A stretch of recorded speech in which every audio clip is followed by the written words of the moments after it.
and welcome to this episode of The Brief. I'm your host, Meredith Reed. I'm here today with Vernon Jones. He's the head of safety for MovieStarPlanet, a social network and game for kids. Prior to working in trust and safety in gaming, Vernon was a social worker. He worked in the Statutory Social Services Department in the UK and Denmark, as well as at Save the Children as a lobbyist for children's rights. Welcome, Vernon. Thank you. It's good to be here. We're so glad to have you. So Could you just start by telling me about MovieStarPlanet? What is it?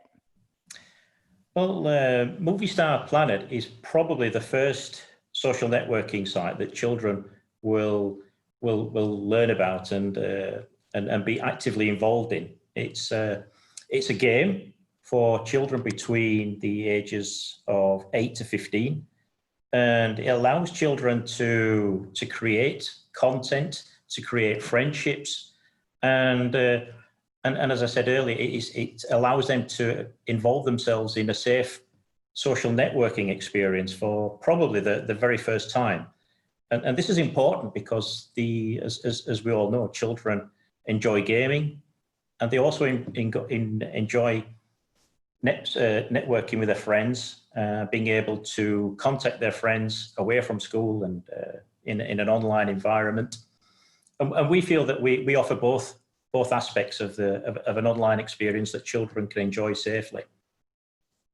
Making content and making new friends online.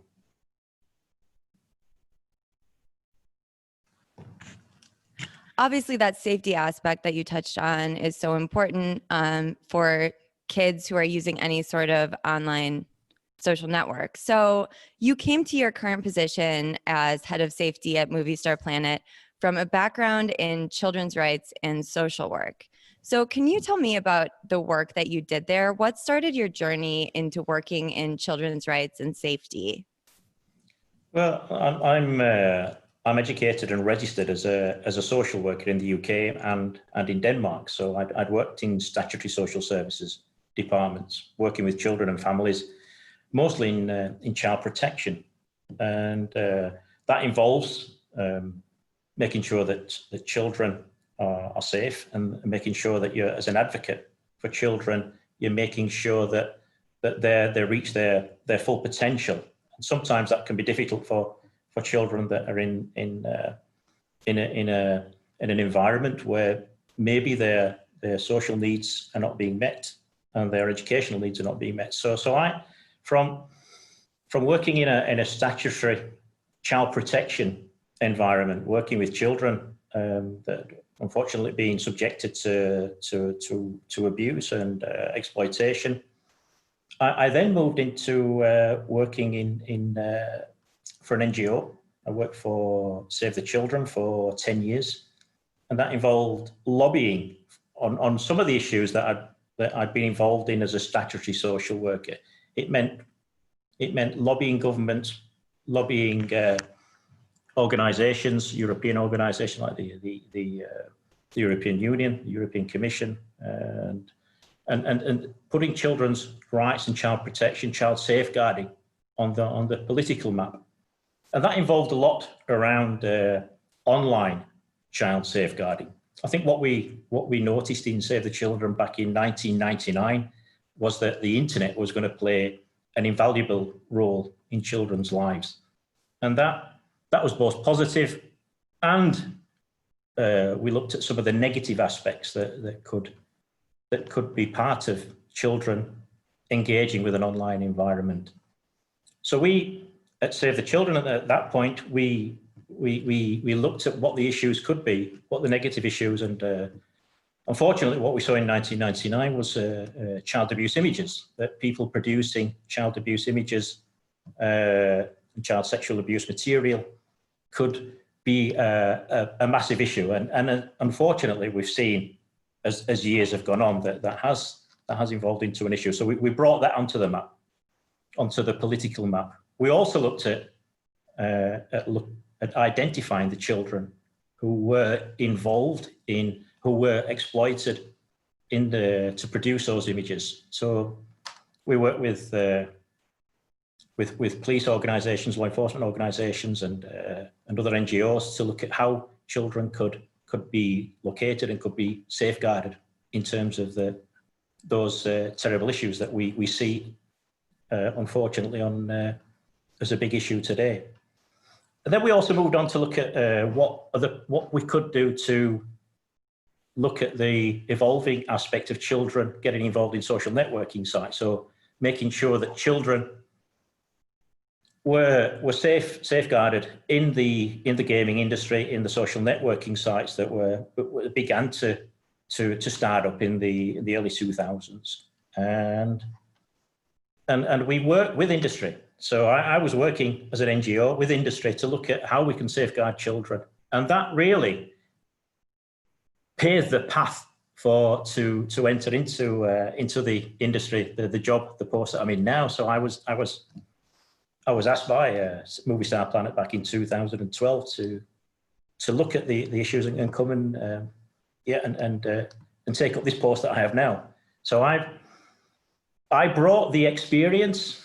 If some could say I turned gamekeeper to poacher or poacher to gamekeeper, that being able to use the lobbying experience with industry that I'd used to persuade them or encourage industry to bring in safeguarding measures, to being the person then that was responsible for implementing those child safeguarding measures in an actual social networking gaming environment. So that's the short history of how I became involved in safeguarding children within a child safeguarding environment within industry.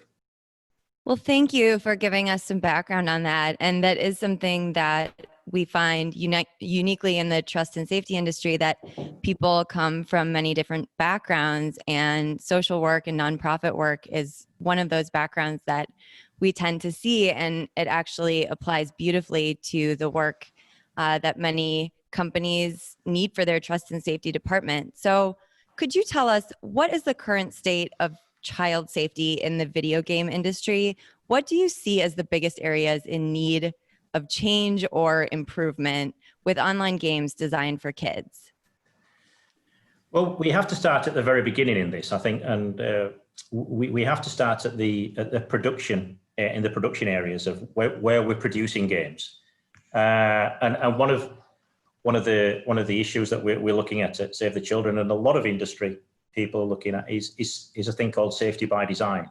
It's about trust and safety, working together with the production teams, with the technicians, with the people that produce the online content from the very beginning. And I think this is where we need to start. We need to embed a culture of child safeguarding at the very beginning of the process of designing games.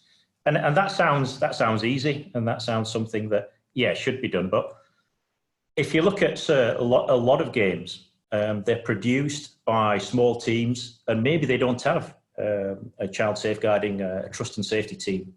So they're focused on producing the game, getting the game out as soon as possible, and getting a game out that's quality, that involves engaging with children. But sometimes we may forget about the trust and safety issues, because in the past, and I'm not saying now, but in the past, that's been seen as something as a luxury and an add-on. So we need to begin at the very beginning of the process. We need to make sure that when we're producing games, especially for children, that we involve the production staff, the content staff, the back-enders, the front-enders, all the people that are involved in that process of producing a quality game for children. They need to be engaged. They need to know what they're doing will have a consequence for children in the future, and that may be difficult for children that for people that have come from a technical background, that have not come from a trust and safety background. So that we have a job to do in terms of working together with the production staff, with the production team, to bring safety and trust measures at the very beginning of the game producing process. And as I said, that sounds something easy, but it is not. I mean, my own experience says that that involves a lot of hard work. That involves a lot of skills, social skills, management skills, being able to bring everybody together. And in some small companies, that can be a very challenging task. So what we're trying to do is to bring those safety measures that we bring at the very beginning will have a long-lasting effect upon how the game is seen and used by children and parents. If we get things right at the very beginning, then we'll not have to change things in terms of implementing safeguarding measures later in the game, because that can be difficult once a game is already produced and all systems are in place. Then if you've not got your moderation, if you've not got your child safeguarding measures there, that can be difficult to change at a later stage, and it can also be very expensive if you've not thought about it from the very beginning. So what we're talking about here is making games that can be adequately moderated, that can have safeguarding measures that protect children, but also make the gaming experience as positive as possible. So it's about teamwork. It's about different people from different backgrounds working together to produce a quality game that is safe. And as we've seen the consequences if you don't get that right can be quite drastic for children and the actual company that produces the game. We've seen gaming companies have massive issues with negative media exposure because they've not taken the steps to produce the safeguarding measures that should be there in terms of protecting children from bullying, from cheating, from online grooming. And these are all issues that gaming companies who produce games for children have to be aware of and have to deal with. It's a difficult subject to talk about, but if we're not open and honest and transparent, then this issue can come back to harm a company that has not thought about trust and safety. So could you elaborate a little bit more about how this could come back to harm a company that hasn't thought about trust and safety? What would you say to those companies that don't engage in safety by design, don't make trust and safety a priority? Obviously, there is an expense involved with prioritizing trust and safety. How do you approach the challenge of justifying the cost of trust and safety features, and how do you show the impact on your business? Well, this is always a difficult issue for trust and safety managers. We're always seen as the bad guys. I remember one day the production team started playing the Darth Vader music when I walked down because that's how they saw me, as the guy that always told them no. That was quite funny actually, but I saw where they were coming from. It's like, oh, he's here again to tell us what we can't do, and but that's what we are. We as trust and safety, but we shouldn't be frightened to ask those awkward questions in terms of child safeguarding, because if the consequences for a company are that you face massive financial costs, you face child protection costs. Everybody has families, everybody has children. We don't want to see children harmed in any way or form in relation to a gaming context. And if we don't have that, if we don't have the safeguarding measures in place, children can be harmed. Children can be bullied. Children can lose their accounts through cheating. Children can be groomed online in terms of sexual exploitation. These are massively important issues, and if we don't get that right, there are economic consequences and there are social consequences for a company. How it's seen by the public, how it's seen by parents, how it's seen by government and law enforcement agencies. if you as a company do not have the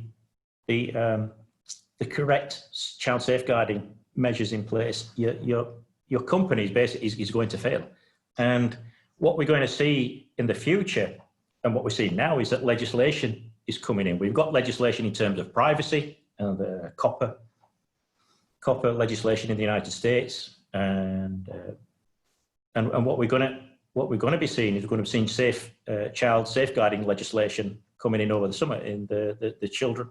The online harms white paper is going to be coming into effect in the United Kingdom, and legislation is going to be following in Canada, New Zealand, Australia, and the EU.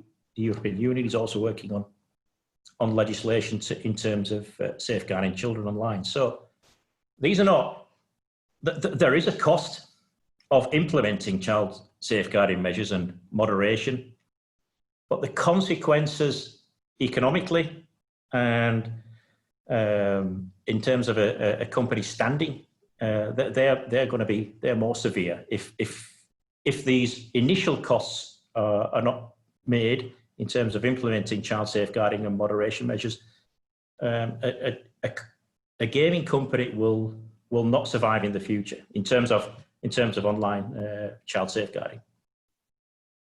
So how important do you think the role of the government and the role of the law is in safeguarding children with gaming and social platforms online? Obviously, it's kind of crazy for how long the internet has been around that we're just kind of coming around to some of setting up some of these legal structures for regulating platforms. But of course, it's so important. So could you talk a little bit more about that, and then also some of the challenges you could run into with getting a government involved in protecting children online? Where is the connection between the government and the platform, and also on an international level, whose government is in charge of these things?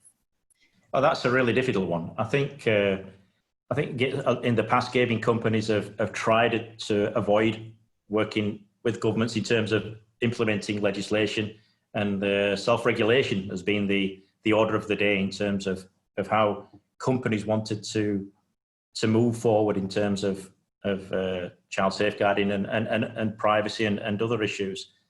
But there comes a time when the internet is not different from other aspects of life, in that we have to take measures that protect children and put children's privacy at the forefront of what we do. Now, the big one for me is working with law enforcement agencies. Working with children online means that there are going to be incidents, there are going to be cases that need to be worked with together with government agencies and law enforcement agencies. So we need a legislative framework that allows us to protect children's privacy, but also pass information to law enforcement agencies when illegal activity takes place on our sites. That's no more apparent than when we protect children from grooming and sexual exploitation. There has to be methods, and there has to be legislation in place that allows us to pass on information that will result in children being protected and potential perpetrators being arrested. So that is an important aspect of government agencies, law enforcement agencies being able to work together. Governments need to allow us to protect children's privacy, but we also need to be able to give law enforcement agencies the information that will protect children and that will allow them to work with social services departments to identify children that maybe have been groomed online, and allow them to identify and protect children. So I think that's one area, and there's a dichotomy in terms of how do we protect children's privacy, how do we pass on information that law enforcement agencies require. So that for me is the biggest area. I think that we're working together with other industry colleagues and with law enforcement agencies around the world to work on that issue, to make sure that we do what we can to make the legislation that is in place work, and to protect children's privacy and to safeguard children. Absolutely. And Vernon, thank you so much for coming on today and telling us more about keeping children safe online, and more about the gaming industry as it applies to kids. We really loved having you on. So thank you for being here. No worries. It was fun. Great to talk to you. And we'll see you next time on The Brief. Yes. Thank you.